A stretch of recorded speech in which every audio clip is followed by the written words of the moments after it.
Browning's designed for the M2, crew-operated, fully automatic, 50 caliber, long-range machine gun, still used to this very day. Around hard enough to go through personnel, aircraft, tanks, you name it. Carlos Hathcock in Vietnam took some wicked shots with the M2. Why not make one with the same round, but with sniper capabilities? Did something mobile, could be manned by one person, reload with a box magazine, and take precise shots. Difficult to beat Browning. Ronnie Barrett loved the round so much, so why not work with his design where it was difficult being a crew-served weapon, make a game changer. Ronnie Barrett definitely did all of this and made one of the most iconic rifles the world has ever seen.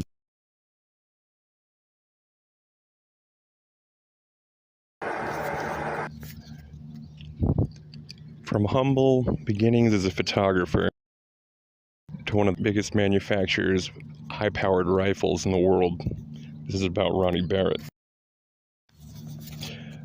Barrett was born in Murfreesboro, Tennessee in 1954. Just typical regular teenager, attending Central High School. Started his career in 1972 as a professional photographer for a studio in the same town. In the year 1982, while he started his own photography studio, he was inspired to create the Barrett M82 rifle.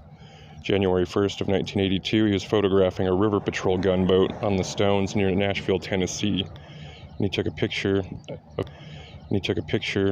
of the twin Browning machine guns. Both of them on the boat made him think of the 50 caliber Browning machine gun cartridge and the potential for commercial users.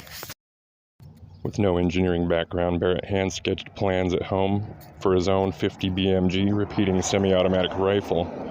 And later, he had met a partner at a tool and die maker named Bob Mitchell, who was an employee at a sheet metal fabricating factory not too far from his hometown in Smyrna, Tennessee. Approximately 4 months later, they'd finished their first prototype. Second prototype was made and shown off at a gun show in Houston, which actually gathered investors necessary to get the capital to begin manufacturing. Barrett Farms Manufacturing Company in production of their first 30 rifles for private use only. And a large scale of commercial success came when the CIA acquired an unknown number of these rifles for arming the Afghan Mujahideen as part of the Soviet-Afghan war effort. And in 1989, the Swedish Army had actually adopted the M82 as a sniper rifle. The Barrett M82, standardized and accepted in the United States military as the M107, is a recoil-operated semi-automatic anti-material rifle. It was designed in 1980, but has been in the United States military service since 1989. It operates off the recoil-operated rotating bolt. It's effective of 1,969 yards, or 1,800 meters. It comes in 5 or 10 round detachable magazine, nicknamed the Light 50 due to the chambering of the 50 caliber Browning machine gun NATO cartridge. The weapon's classified in 3 different variants. The original, of course, M82. There is the Bullpup, which is the M82A2 model. Barrett M107A1 with an attached muzzle brake designed to accept suppressors made out of titanium instead of steel. Regardless if it is designated as an anti-material rifle, the M82 is also deployed as anti-personnel system. There weren't significant sales until 1989. These large first sales were to Sweden. Soon afterwards, the M82 was purchased by the United States Armed Forces. It was actually deployed for the first time in combat in the Gulf War. The company has since gained contracts with dozens of countries to supply rifles, especially sniper rifle applications. The success of the M82A1 led the company to develop other models of 50 caliber, including an M95, M99, M99-1. These are all lighter and a lower cost, bolt action and single shot rifles. An early customer of the M82, or the Barrett Light 50, was the IRA, which conducted a sniper campaign against British armed forces in Northern Ireland in the 1990s. An unidentified IRA volunteer had said what's special about the Barrett is its huge kinetic energy. The bullet can just walk through a flak jacket.